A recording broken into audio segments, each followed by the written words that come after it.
Hi, welcome back to our next lesson for U.S. wars. This time we're going to be talking about the battles of Stalingrad and Kursk, mostly Stalingrad. Essentially, more of this lesson is going to be on what's happening on the Eastern Front between the years of 1942 to 1943. So, by the way, if you're looking at that picture, that's Stalingrad. I chose that one on purpose, the idea of like, oh, the statue of the kids not playing around. There's symbolism behind that if you see the crocodile down there. I'm not going to go into that right now. You can look it up if you want to, but you just have the burning buildings in the background. Stalingrad is seen as arguably the worst battle in all of world history. Now that is definitely up for debate, but it is up there. So, that being said, moving on. So, here we're going to be explaining a bit just what is going on the Eastern Front at this point. And from the map you're seeing there, you're seeing just kind of the positions of both sides. The Soviets on their side of the front, the Germans on their side of the front, and just how they're dealing with everything. Now, basically, we talked about this in Operation Barbarossa. The Germans are going for Leningrad, Moscow, and Stalingrad. They made it to Leningrad. They almost got Moscow, but got pushed back in their first major defeat of World War II. That ended Operation Barbarossa. And this is kind of where they're at now in the beginning of the war, the Spring War phase of 1942. And they're looking at this and they're deciding, you know what, we need to, what are we going to go for? And they decide Stalingrad. We didn't get close to it last time, but the Soviets are expecting us to push against Moscow. If we push against Stalingrad, they won't have enough guys down there. We can get there easily, and we can knock out their oil. And then we can easily attack Moscow because they won't be able to have the oil to counterattack with planes and tanks and things like that. So, a bit of a daring plan, but they almost pulled it off. Anyways, at this point, though, the Soviets are in dire straits. Like, they have lots of people, but they've lost close to 8 million at this point. Again, it could be 9 million, could be 7 million. Like, at this point, it's just such a massive statistic with such a huge rounding error to it. It's just crazy. There's just a lot of death in the Soviet Union, even just up to this point, and we're going to talk about a heck of a lot more. But there's even more to it than just the idea like, oh, the Germans have taken this much territory and the Soviets are barely holding on at this point. There's a lot of stuff going on behind the scenes, and this is on both sides. This is in the Soviet-controlled territory of the Soviet Union and in the German-controlled territory of the Soviet Union. You have a lot of partisan groups rising up. If you don't know what a partisan group is, just kind of like a rebel group. Rebels against whoever's in charge at the time. And really, these groups go into three different categories. You have pro-Soviet communist partisans. Of course, you find most of these groups in the German-controlled territory. And they're fighting against anyone who collaborates with Germans. Then you also have pro-German partisans. People are like, you know what, life will be better under them than it is under the Soviets.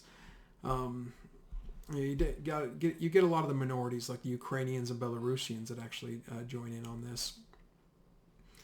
And so they join up thinking, okay, we're going to fight against any of the Soviets, and we're going to help the Germans put them down. So these groups actually, a lot of times, help keep control of German-controlled territory for the Germans. They don't have to put soldiers in place. It helped out the Germans a lot that way. And then they seek out collaborators and kill off any of those pro-Soviet communist partisans they run into, or the independent ones. But you also get a lot of these pro-German partisans even on the Soviet side of the Eastern Front, fighting to undermine the Soviet army and help the Germans out. So you find them on both sides, and there's a lot of them. Then you get pro-independent partisans, which just means they hate the Germans, they hate the Soviets, they want them both to die, they want them out of there, so they'll fight all of them. And so you have, basically, it's almost like you have 5 different entities at stake. You have the German army, you have the Soviet army, you have pro-Soviet partisans, you have pro-German partisans, and you have independent partisans. And they're all fighting against each other. If you're just an average Joe Schmo here living on the Eastern Front, just trying to get by in your daily life, you're just so screwed. Like if you even help one of them and one of the other groups finds out that you helped decide that they didn't want you to help out, you're dead. You get executed. You could have been forced at gunpoint to help out partisans for another group or the German army, and if the another side finds out, you're dead. You just can't win, basically. And then if you're looking at these pictures, hopefully you're taking a little bit of time to look at some of these pictures I got here. Just crazy stuff all around. And yeah, of course, women get involved in this one. Definitely showing some pictures there, little girls. That picture in the bottom right of the German soldiers shooting that guy. I showed a lot of pictures like that in the Operation Barbarossa when he talks about the Einsatzgruppen, the death squads killing all the Jews. they're not killing Jews there, although they would do that too. They're killing pro-Soviet or pro-independent partisans that they've captured that are just basically giving them a tough time. So, anyways, this is like, it's just craziness. Like, the Eastern Front is just beyond craziness, all the moving parts to it. So that being said, and kind of knowing that backdrop, getting into the Battle of Stalingrad. Why is Stalingrad a big deal? It's because of the oil. It's all because of the oil. I show that map there on the bottom right, just to give the idea of just, okay, this is what they're doing. There's that oil right there. If the Germans can get that oil in the Caucasus, which is where the Soviets get most of their oil from, they can stop the Soviet war machine, take it out. And then at the same time, they can move into a lot of the oil fields used by Great Britain even. And if they could get Rommel, which we already talked about this, Rommel doesn't do this, but if they could get Rommel to edge in there as well, and they could kind of pincer the Middle East, they could take away a significant portion of the oil that the British were using at the time. Now, by the way, the United States produced enough oil to keep the war effort going, but our problem would have been is getting that oil in enough amounts in any given week to keep the war going. But we actually did make enough for all the Allies. It was just the idea of getting the supply lines in place. So the British did need that oil down there. It's always helpful, and the Soviets most definitely needed their oil. So if the Germans would have made this plan work, I would have put us in a pretty good pickle, let's put it that way, as far as the Allied side goes. So Stalingrad was the key city there, though, because if you get that, you kind of cut off the rest of that southern area in the oil fields. So they go for it. And right here I have some maps showing how they go for it. And the top map is showing the original plan to send most of the forces and panzer groups towards Stalingrad to make sure they can capture it, and then send a good panzer group force down towards Rostov and the oil fields to secure those. But because of initial success, which they saw in Operation Barbarossa as well, the Soviets just melted before them. The Soviets did not have a good enough military in place to stop this massive push by the Germans. The Germans do take the Soviets by surprise with the attack towards Stalingrad. So they retreat. The only place that they put up some resistance is more towards the oil fields. So Hitler decides, many of his German commanders warned him not to do this. Not all of them. Many of them said this was a good idea, but there were some that are now viewed as some of the more smart generals. Of course, that's a lot of times in hindsight. Guys like Manstein and Rundstedt and a couple others are like, no, Stalingrad, you got to make sure you get there first. Then you can get those oil fields. But Hitler's like, let's take most of our forces and send them towards those oil fields. We just need to send a token force up to Stalingrad because the Russians are just retreating the whole way. You know, they're easily going to give it to us. So when the Germans get to Stalingrad, they don't have enough to take the city because the Soviets do decide to they take parts of the city, but the Soviets decide to put up a staunch defense of it. So basically, the reason why for the staunch defense is because Stalin said, I don't want to lose the city. It's named after me. There's a bit of a personal pride to it. And he orders that no one can leave the city. He even, like this middle part here, civilians are not even allowed to evacuate. And there's a lot of them there. Like I think something like 1.5 million. Was it that much? Oh, a lot. He says you cannot leave. You know, and the whole reason he gave was, we're not going to let the civilians leave because the military will fight a lot harder to protect their lives if they're not allowed to leave. Just sit back and think about that one for a second. He is using the lives of citizens, people he's supposed to be protecting overall, as cannon fodder to hopefully win this battle. And they are cannon fodder. So many of them die. The Soviets put up such a staunch defense that the Germans realized, we're going to send in a lot more military stuff. So they start bringing up a lot of the tanks and things like that they need to overrun the city that did head down to the oil fields. They bring a lot of that back up.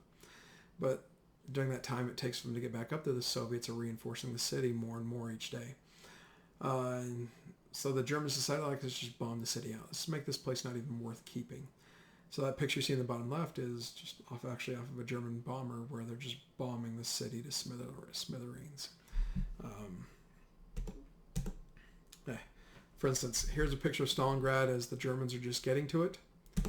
Here's a picture of that exact same area of Stalingrad after the Germans have basically gone through their couple week-long bombing raids of the city. Yeah, it seems like an empty house, and why would you even want to conquer this area now? But they do, mainly for the pride of it. Stalin doesn't want to lose it. Hitler wants to take it just because the name is Stalingrad. Anyways, the fighting just gets brutal. So the Russians keep bringing soldiers over, and they do it by boat. The Germans keep strafing those boats over and over again. A video clip I'd love to show at this point is actually from a movie called Enemy at the Gates, but it does get quite bloody, and I don't think I'm going to be including it into the optional movie clips, just because it is a little bit more bloody for public high school, basically, at least here in Utah. But even though the Soviets are losing a lot of people, they do put up a really good fanatical resistance against the Germans. And basically on both sides, you just really get this sense of life is meaningless, kill as much as you can. Just to give you a small sense of it. I hope that doesn't make sense to you. It doesn't totally make sense to me, but I've definitely seen and heard and read a lot where it's just mind-boggling what people would do during the Battle of Stalingrad. Here's a picture of some boats that were blown up. I mean, look at this. They're using steamers, yet they're also using rowboats to get across. Germans are strafing them while they're trying to swim. It's one of those little rowboats that has like well over a dozen people in it. Like how that didn't tip over. Anyways, again, a bit on the craziness. Now, at the beginning of Stalingrad, the Soviets actually had a supply chain problem. They couldn't outfit enough of their soldiers. And so you got a kind of a World War I thing again, where you give the first guy a rifle, maybe he might get bullets, but usually not. And you give another guy bullets, and the idea is you send the first guy in, and once he dies, the guy with the bullets is supposed to load the weapon and keep going with it. Because they just didn't have enough. Again, life is cheap, essentially. And they made it even a little bit worse because I actually talk about it here. The Soviets say, all right, you need to defend this, and if you're ever found being a chicken, essentially, or you're running away, then you don't deserve to fight for your country anymore anyway. So the Soviets would actually send up machine gun nests behind their attacking troops, and anybody that was seen running back from the Germans, because they're getting slaughtered by German machine guns, and they run away to save their lives, and they get shot by Soviet machine guns because they're just cowards, and they don't belong in the Soviet military any longer. Just, that's what we call draconian measures. Just like, holy cow, that seems quite a bit harsh, no? Draconian means harsh punishments. But even in the midst of that, like, because this idea that the Soviets know that the Germans just want to kill them all anyways, they keep fighting. They put up a really good patriotic defense of the city. And the Germans just, every time the Germans feel like, okay, we got it now, we got them on the run, or we've won this, more Soviets just show up. They just keep popping out of manholes. Literally, like 40 of them would just pop up out of the sewers and just attack an area the Germans thought was firmly secure and in their hands. While this is going on, while the Germans are having a very hard time taking the city of Stalingrad, just going back and forth, the Soviets are able to get a bunch more troops down there, and they launch what is called Operation Uranus. This was a pincer movement, if you're seeing here, from here and here, to surround the Germans, cut off all their supply routes, and then essentially destroy them there in Stalingrad. This works incredibly well. The Germans do not outfit their Romanian and Italian allies that are watching a lot of these flanks well enough with anti-tank weaponry, and they essentially just melt before the Soviet onslaught. They meet up about right here, and they effectively cut off the Germans. General Manstein tries to lead a relief attack and break through and try to get these guys out.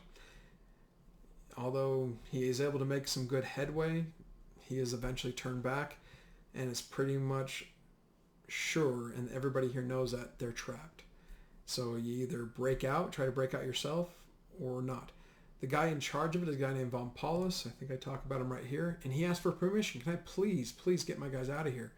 And Hitler tells him, no, you're not allowed. You need to fight to the death. We're going to supply you with airplanes. You'll be able to win that battle over there, and we'll break through to you.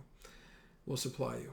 A lot of those supplies, those airplanes kept getting shot down. Some of those supplies got dropped to the Soviets instead because of the ever-moving battle lines.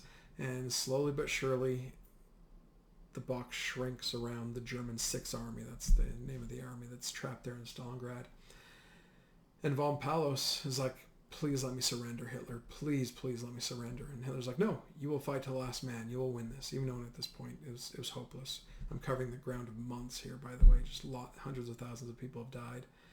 Millions of people have died, actually, up to this point. And basically, Hitler does something to ensure that every German will essentially die. He makes von Paulus gives him the rank of field marshal. I put that right there.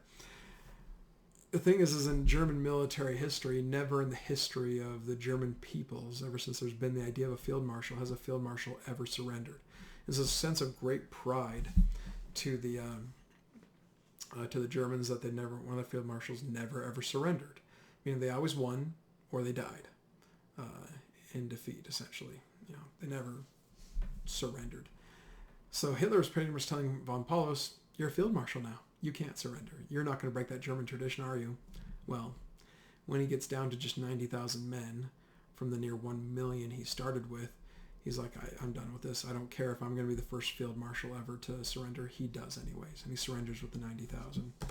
This is a picture of a small portion of the 90,000, but just to kind of explain this a little bit more, only 2% of those people you look at there survive. Only 2% of German soldiers captured at Stalingrad lived to the end of World War II. Basically, the Soviets treated German prisoners like Germans treated Soviet prisoners. Your life doesn't matter. We're going to kill you off at some point. So, that is the end of the Battle of Stalingrad. Oh, sorry. I guess I should have had it on this slide as I was explaining a lot of that, but there's a lot of the stats for you. Germany loses over 800,000 soldiers.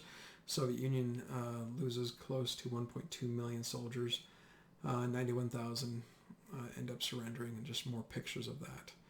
So I like that. By the way, the picture in the upper right, I shouldn't say a fun time with. I guess I shouldn't use that terminology, but that doorway, that busted up doorway that German soldier is standing next to in the background, is the second story of a building. That's debris they're walking over. That's how just destroyed this town is.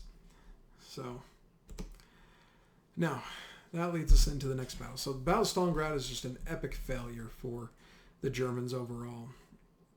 With all the tales of heroism from both sides and evil from both sides, it's a loss on the side of the Germans. And the Battle of Stalingrad is seen as one of the major, if not the main, turning point of World War II. You could throw that in the air a little bit. There's two other major turning point battles of World War II. One we've already talked about, the Battle of El Alamein in North Africa, is considered a major turning point. And in the Pacific, the Battle of Midway is a major turning point in World War II. Although in that same lesson when we talked about the Pearl Harbor, I haven't talked about Midway yet. I don't know if I will be able to at this point. In the school year, that is. But go watch the movie. I still haven't seen the movie yet. I need to go see the movie, dang it. Movie Midway, that is. But, where was I? I just lost track of my thoughts. Oh, personally, I view the major turning point as December 7th, 1941, when Pearl Harbor is attacked, and on that very same day, the Germans are retreating from Moscow. I view that as the main turning point of World War II, personally. But just, historically, in the history books, I always point to Midway, Stalingrad, and El Alamein as the major turning points of World War II. So, now, the largest tank battle in world history, well, this obviously needs to get its due to talk about, especially if you're into kind of military and you like video games and just kind of tactics, RTS type stuff. Kursk is just kind of like the dream world of all of that, especially for World War II. Basically after the epic failure of Stalingrad, Hitler's looking for a major victory against the Russians, and he thinks he has it in and around the area of Kursk. Because around the area of Kursk, and I'll get to it here. I guess I don't. Anyways, there should be a map coming up. I'll get to it in a second. Basically, in and around the area of Kursk, the Russians pushed too far. It created a bit of a bubble on the map. And Hitler was looking at it thinking hey, we can squeeze that bubble like a pimple and kill all almost 2 million Soviet soldiers that we can trap inside there if we can attack them. And they think that even though the Germans know they're outnumbered at this point, like the Soviets have by far more men and materials to use than the Germans do, the Germans have better materials. That's this slide. They have come out with new, essentially, tanks and anti-tank weapons and mobile artillery. It's all this stuff here that you're looking at.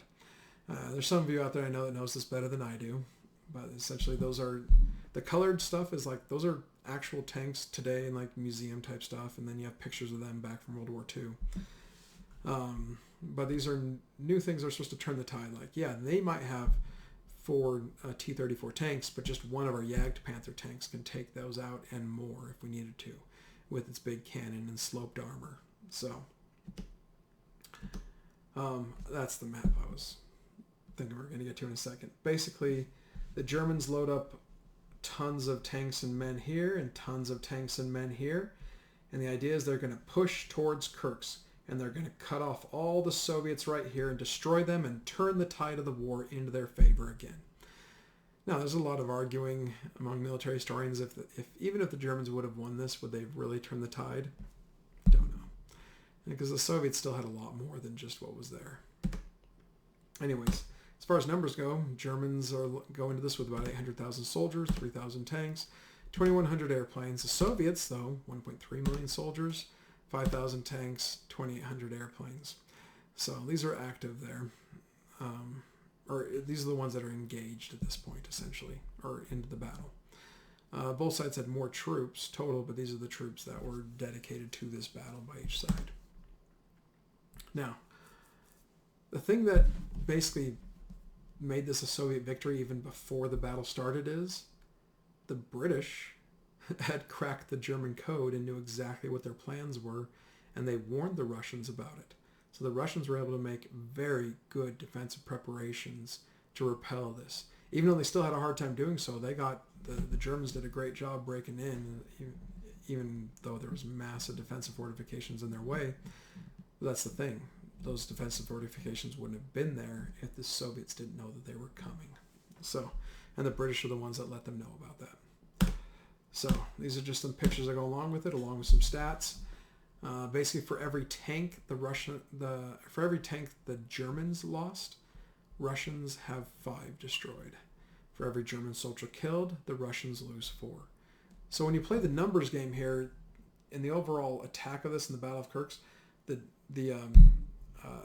the Germans won this tactically, but they strategically lose this one because they don't do what they meant to do. They didn't cut the Soviets off. Yes, they killed lots of Soviet soldiers.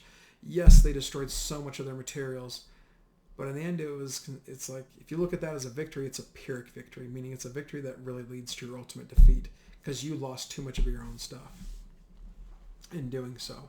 And that is really what happens here. Once the Germans really do just lose the Battle of Kursk or call off the battle, even though they won the numbers game, they'll never have the ability to go on the offensive again like they have here at Kursk or at Stalingrad or for Operation Barbarossa. The Soviets just have too much men and too much stuff. And it's just a downhill thing from here on out. I know I'm not going to be getting to the Battle of Berlin, and it's a bit of a shame, but just know that eventually this leads to what is called the Battle of Berlin, which is just a messy battle, let's put it that way. But I'll leave you to look that one up on your own when you get the chance. Anyways, I'll end this at this point. I'll see you guys in the next lesson.